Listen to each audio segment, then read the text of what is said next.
রোজ কি আর একরকম মাছ খেতে ভালো লাগে? তাই আজ চারাপোনা মাছ রান্না করেছি।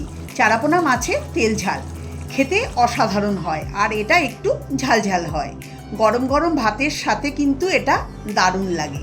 রেসিপিটা ভালো লাগলে লাইক, কমেন্ট, শেয়ার করার অনুরোধ রইল। তো চলো রেসিপি দেখে নাও। এখানে নিয়েছি চারাপোনা মাছ, একদম টাটকা মাছ নিয়েছি।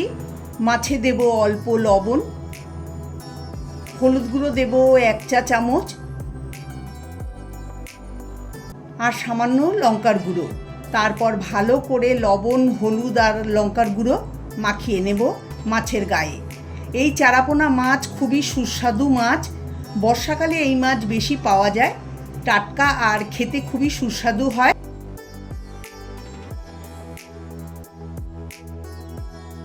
ভালো করে মাছের দুপিঠে মাখিয়ে নিয়েছি। এখন মাছ ভেজে নেব। তার জন্য কড়াইতে দিয়ে দিলাম 4 টেবিল চামচ সর্ষের তেল। তেলটা খুব ভালো করে গরম করে নিতে হবে। তেল গরম হলে কড়াইয়ের চারিদিকে দেখুন এইভাবে ছড়িয়ে দিতে হবে। এখন লবণ, হলুদ আর লঙ্কার গুঁড়ো মাখানো মাছ তেলে দিয়ে দিচ্ছি।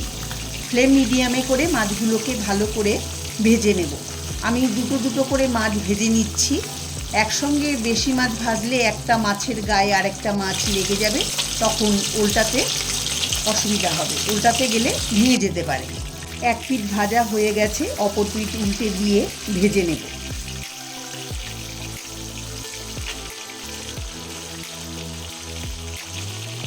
মাছগুলো ভাজা হয়ে গেছে, মাছগুলো হালকা লালচে করে ভেজে নিয়েছি।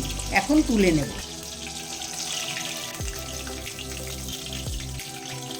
এই একইভাবে আমি বাকি মাছ দুটোকেও ভেজে নেব। এই মাছগুলোও ভাজা হয়ে গেছে, তুলে নিচ্ছি। দেখুন মাছগুলোকে এরকম করে ভেজেছি। মাছ ভাজার ওই তেলে ফোড়নে দিয়ে দিচ্ছি 1/4 চা চামচ কালো জিরে আর 2টো কাঁচা লঙ্কা চেরা। কালো জিরে ও কাঁচা লঙ্কা একটু নেড়ে চেড়ে ভেজে দিয়ে দেবো আদা বাটা 1 চা চামচ, একটা মিডিয়াম সাইজের টমেটো মিহি করে কুচিয়ে, আর দিয়ে দেবো স্বাদ মতো লবণ। এতে টমেটো তাড়াতাড়ি নরম হবে। আদা টমেটো তেলের সঙ্গে মিশিয়ে নেব।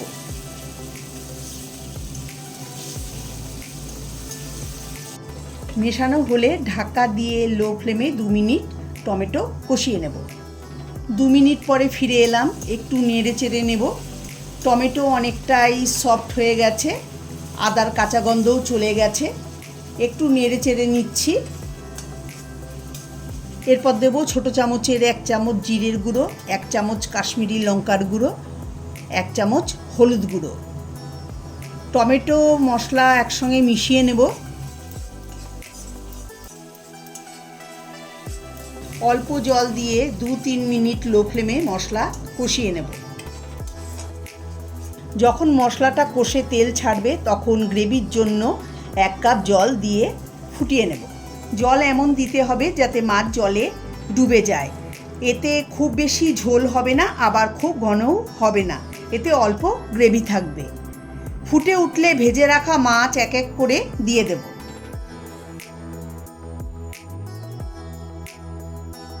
গ্রেভির সঙ্গে উল্টে পাল্টে মিশিয়ে দেব। দিয়ে দেব 4টে চেরা কাঁচা লঙ্কা। সব কিছু ভালো করে মিশিয়ে দেব। মেশানো হলে ফ্লেম লো মিডিয়ামে করে 5-6 মিনিট গ্রেভির মধ্যে মাছ ফুটিয়ে নেব। মাছ খুব বেশি ফোটানোর দরকার নেই, তাহলে মাছ নরম হয়ে যাবে, তখন খেতে ভালো লাগবে না। মাছ দিয়ে 5 মিনিট ফুটিয়ে নিয়েছি। এখন এর মধ্যে দিয়ে দেব 1 মুঠো ধনেপাতা মিহি করে কুচিয়ে। আপনারা ধনেপাতাটা অবশ্যই দেবেন, ধনেপাতা দিলে স্বাদ এবং গন্ধ দুটোই ভালো হবে। ধনেপাতা দিয়ে মিশিয়ে 1 মিনিট লো মিডিয়াম ফ্লেমে ফুটিয়ে নেব। ধনেপাতা দিয়ে ফুটিয়ে নিয়েছি। দেখুন দেখতে কতটা লোভনীয় হয়েছে। গ্রেভির কালারটা কি সুন্দর হয়েছে, অসাধারণ খেতে হয়।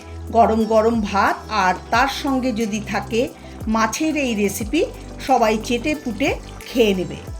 গ্যাসের ফ্লেম বন্ধ করে দিচ্ছি। এখন আমি গরম গরম সার্ভ করে নেব। আমার আজকের এই রেসিপি আপনাদের কাছে কেমন লাগলো অবশ্যই জানাবেন। যদি ভালো লেগে থাকে তাহলে আপনারা বাড়িতে অবশ্যই একবার ট্রাই করে দেখতে পারেন। আশা করি আপনাদেরও ভালো লাগবে। ভালো লাগলে লাইক, কমেন্ট, শেয়ার করবেন। আমার চ্যানেলে নতুন বন্ধু হয়ে থাকলে চ্যানেলটাকে অবশ্যই সাবস্ক্রাইব করবেন, পাশে থাকা বেল আইকনটি সমেত। সবাই ভালো থাকবেন, সুস্থ থাকবেন। নমস্কার।